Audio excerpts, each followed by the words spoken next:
Take a trip back to when you are 9 years old, you've done well in school, and you've been given $1, convert it to your local currency. How would you feel? What would you buy with that $1? Well, here's how one Kelvin Ellis decided to spend his. Don't touch that dial.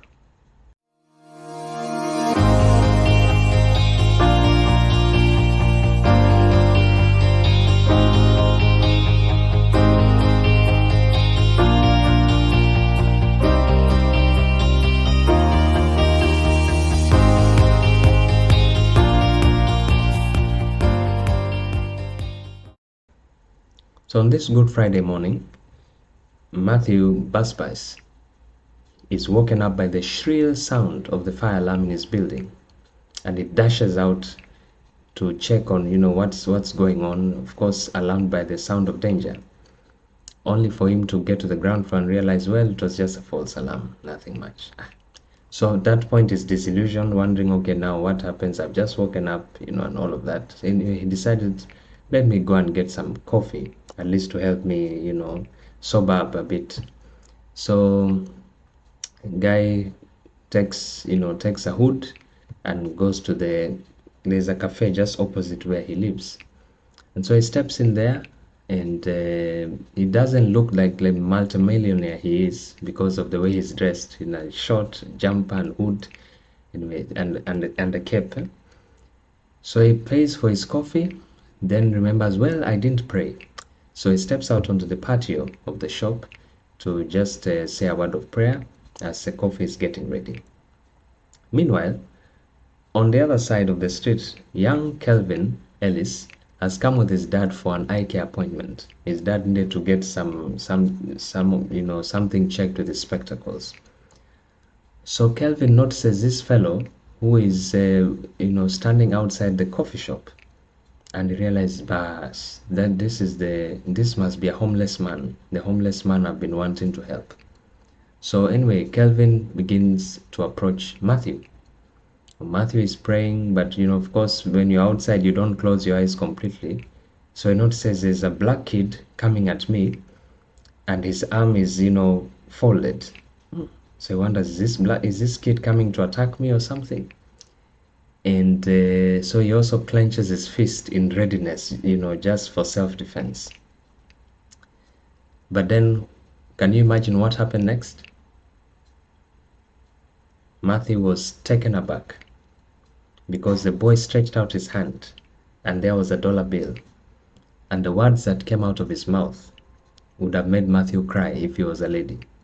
Because he asked, "Excuse me, sir, are you homeless? Here is $1 bill for you to spend on something to eat." What? So Matthew is so touched by this gesture that he offers to buy the young man breakfast. Of course, the young boy goes back to his dad to ask for permission. Kelvin is raised very well, by the way, so a note to us parents. How well are we raising our children? So the dad gives the go-ahead. Kelvin comes back, has his breakfast with his new friend Matthew, and even buys something for his dad, you can imagine. Anyway, so that gesture touched Matthew so much that finally now Matthew decided to give Kelvin more treats, more gifts, and even took him to their store. They run several stores that have hunting equipment, sports equipment, and all of that. That's why I told you he's a multi-millionaire. And gives Kelvin a 40-second shopping spree. That is, pick whatever you can in 40 seconds. And Kelvin, amongst other things, ends up picking a $2,000 bike. He didn't even know how much it cost or the worth of the bike. Of course, he's only 9 years old, and so all of that, of course, he gets to take it home.